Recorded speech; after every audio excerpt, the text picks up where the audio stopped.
ABC 10 News at 5 starts right now. The husband of missing mother Maya Miliete says he's being mistreated. The big complaint he has about the second search of his home.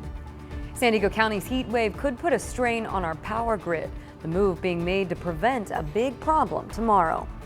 And concerns tonight about the growing practice of companies trying to advertise in our dreams. ABC 10 News at 5 starts now. Good evening, I'm Lindsay Pena, joined by my co-anchor Steve Atkinson, who is live at the port where San Diego's tourism industry is just starting to reopen. We'll hear from him in just a few minutes. But first, the husband of missing Chula Vista mother Maya Miliete is responding to the gun violence restraining order we first told you about last month. ABC 10 News reporter Mimi Alcala is live at the downtown courthouse. And Mimi, Larry claims he was detained illegally during the second search of his home. Yeah, Lindsay, we've been combing through those documents and he says he was held for 6 hours. He also claims that all of the guns he owned were obtained legally. In court documents obtained by ABC 10 News, Larry Miliete, husband of Maya Miliete, the mother who's been missing from Chula Vista for more than 5 months, claims he was detained illegally by CVPD during the second search of his home last month. Writing, the Chula Vista police pulled me over on the 5 freeway in San Diego jurisdiction, and the Chula Vista police held me for 6 hours while my home was being searched, and they threatened me with being arrested or detained even longer if I insist on going home to my children, my parents, and my house. This sworn declaration is a response to the temporary gun violence restraining order that was served to Larry on May 7th. In the order, investigators said Larry owned a cache of firearms, some legal, others illegal. Larry says his guns were all legally obtained. He calls it a collection approved by Maya and says, "My guns are registered and I have gone through the required background checks. I have 17 guns that have been all taken by Chula Vista police. I have no other guns inside my house and we're not allowed to bring guns to work. My Uncle Rick had my 5 AR-15 that are incomplete and disassembled guns that nobody can use." Larry says the guns his Uncle Rick had were also taken during a search of his uncle's home in April. In the response, Larry attached several handgun safety certificates. Larry said his 3 children don't have access to the guns and are supervised at all times. Investigators had concerns after finding a picture of Larry's son surrounded by guns and ammo on a phone. He also says negative statements have been made about him by his wife's family and attorney, blaming him for Maya's disappearance. He says this created an environment of hate and anger against me and motivated people to leave threatening and malicious messages on our doorsteps, front door text messages, and through the mail. He included several messages he's received like, "Why'd you kill her, Larry? Where's your wife? Not looking too good for you." And this handwritten note that says, "Larry, you coward, tell us where she is. We all know you did it."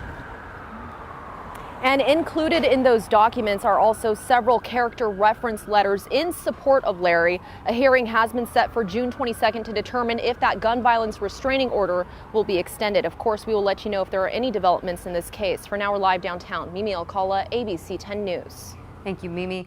Turning now to our weather. With temperatures soaring, a flex alert will be in effect tomorrow from 5 to 10 p.m. During that time, people are asked to conserve power to ease the strain on the grid. Meteorologist Angelica Campos joins us now with an update on the heat wave. Angelica. Hi, Lindsay. Just because today's temperatures are a little bit lower doesn't mean we have to let our guard down. The heat will continue and the excessive heat warnings also are expected to continue into the weekend. So far today, some of the temperatures include 107 in Campo, breaking the record of 103 from 1961. So 3rd day in a row of record-breaking temperatures. No records were broken so far in Borrego Springs, but in Julian, temperatures almost made the triple digits. Valley Center 95, 94 in Ramona. If you remembered yesterday, we had many places over 100 degrees, including Valley Center. So we're definitely doing better, but not necessarily cool. 88 degrees in Ramona right now, 107 degrees in Borrego Springs. Near the coast is where we find the coolest temperatures. We did see a return of the marine layer, and clouds are going to play a significant role as we go into tonight. It'll keep those temperatures from cooling down, so uncomfortable, muggy conditions expected tonight. And again, the heat and the dangers of it will continue throughout at least this weekend. We'll have much more coming up in our 7-day forecast. All right, thanks, Angelica. Meanwhile, CAL FIRE was called out to a vegetation fire in Palma Valley this morning. CAL FIRE tweeted they were at the scene around 10:30. Firefighters were able to stop the spread at 5 acres. There are no reports of any damage or injuries. Turning now to our state's big reopening. We are now in day 2 of most of California's COVID restrictions being dropped. And my co-anchor Steve Atkinson is live at the Port of San Diego, which is hoping our tourism industry will make a big comeback. Steve? Lindsay, it has been just over 24 hours since the state of California fully reopened. And for a city like San Diego that relies so much on tourism, especially in the summer months, that is very good news. I was out here this weekend along the port and it was absolutely packed. It looks good, it feels good, but it's really going to take some time before we feel normal financially. There is a buzz happening in San Diego, especially along our waterways. A feeling we've not had since March of 2020. You can do a lot on Zoom, very convenient, but you can't do everything, and people just want to see each other again. There is hope. But before we look forward, we have to take a closer look at the financial hole we're in now. Just from your mind and what you know, how bad did it get? Well, it got real bad. Jerry Sanders has seen a lot of ups and downs for this city. As a former chief of police, mayor, and now president and CEO of the San Diego Regional Chamber of Commerce. When you talk to the tourism authority, they say it'll take 5 years to get back to where they were.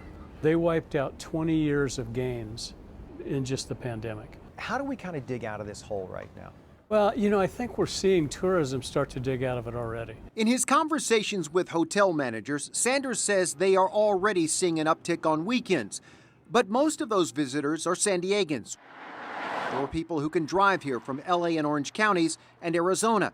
In fact, he says the tourism authority is spending about $8 million in ads for those specific regions, knowing most people across the country are still not ready to fly. The second somebody gets back on an airplane and sees that it's safe, even if they mask up on the airplane, then they're going to be willing to start traveling. By the end of summer, you see a lot of people here. But tourism is just one piece of the puzzle. The other is the thousands of jobs supported by a little-known government agency called the Port of San Diego. Its pre-pandemic numbers were a staggering portion of our economy. About $10 billion of economic activity, about 70,000 jobs created just by the Port of San Diego. The Port of San Diego governs everything along the coast for 34 miles, from Shelter Island all the way down to the border. It's responsible for the convention center, the cruise terminal, Seaport Village in the Embarcadero, the new brick at Broadway and Pacific Highway, the Chula Vista Bayfront project, and more. It doesn't tax you. Instead, it collects revenue from those businesses along the bay to fund major projects to enhance our region. So when those tenants are suffering, the port suffers. We estimate that we lost about $100 million in revenue over the last 16 months, and that's not coming back. The port itself survived this once-in-a-lifetime pandemic with the help of about $30 million in a rainy day fund. That helped to continue the completion of projects such as the new Rady Shell at Jacobs Park and the Portside Pier featuring the Brigantine, which opened in July of 2020, right as the pandemic was surging. In the middle of the pandemic, it has been doing great even during the pandemic because a lot of it is open air dining. But what's to come is what will allow the port and San Diego to truly get back to normal. Zuchet says the hotel and convention center at the Chula Vista Bayfront will break ground early next year, as well as a significant new hotel project that's on the brink of approval for East Harbor Island. Those two and more would generate millions more in tourism and create hundreds of jobs. Do you think people realize how many jobs the port is responsible for and what it means to this city? There's something about viewing all of this from the bay, and you see the shipyards and the ship repair and the cargo terminals and way beyond, you know, some nice restaurants and a few hotels. It's a huge maritime operation. It's a very significant operation on San Diego Bay, and the Port of San Diego and our 800 tenants are generating a lot of economic activity and jobs. And I will have to tell you, if you haven't had a chance to come down here and see the Portside Pier because it opened during the pandemic, I would encourage you to do so. It's a great place to see the bay and enjoy some time. The cruise terminal, everything else is starting to come back. They're hoping to have cruises come back at least by this fall. We're still waiting to hear from the CDC. A big announcement from the Port of San Diego, you might remember just last month, is that the Big Bay Boom is coming back on July 4th. That is a huge day for San Diego. It pumps in about $10 million that day alone. It is a start. We have a long road ahead of us, but it's a start, and there is a lot of hope. Lindsay, back to you. All right, thanks, Steve. Well, President Biden and Russian President Vladimir Putin have completed their much-anticipated summit. Mr. Biden says there were some disagreements, but as ABC's Karen Travers reports, the overall tone was positive. First, a handshake. Can he move? And a chaotic photo op inside an 18th century villa in Geneva. Then President Biden and Russian President Vladimir Putin got down to business, meeting behind closed doors for 3 hours. Putin held the first press conference, calling the talks constructive and saying there was no hostility. Asked who won the high-stakes summit, the Russian leader did not bite, saying it wasn't a competition. Is on the whole, we spoke the same language. President Biden getting the last word. It was important to meet in person, so there can be no mistake about or misrepresentations about what I wanted to communicate. I did what I came to do. The president saying the tone of the meetings was positive. Where we disagreed, I disagreed, stated where it was. Where he disagreed, he stated, but it was not done in a hyperbolic atmosphere. Cybersecurity was a big topic in the wake of recent ransomware attacks that the administration says originated in Russia. Putin today taking no responsibility, but President Biden saying he drew a firm line. I talked about the proposition that certain critical infrastructure should be off limits to attack, period, by cyber or any other means. I gave them a list. Asked later what he would do if Putin ignored that, the president issuing a threat. I pointed out to him we have significant cyber capability, and he knows it. President Biden said before boarding Air Force One that he felt good about his first overseas trip, but earlier he said time will tell if his summit with Vladimir Putin was successful. Karen Travers, ABC News, Geneva. Senator Joe Manchin is opening the door to supporting a voting rights bill. The West Virginia Democrats opposes the current version of H.R. 1 that would be the biggest overhaul of voting in a generation. But Manchin is now offering up a list of changes to the bill that would get his support. Democrats say a federal bill is needed to counter the voting rights restrictions being imposed by Republicans across the country. They would have to change the filibuster rules to pass it.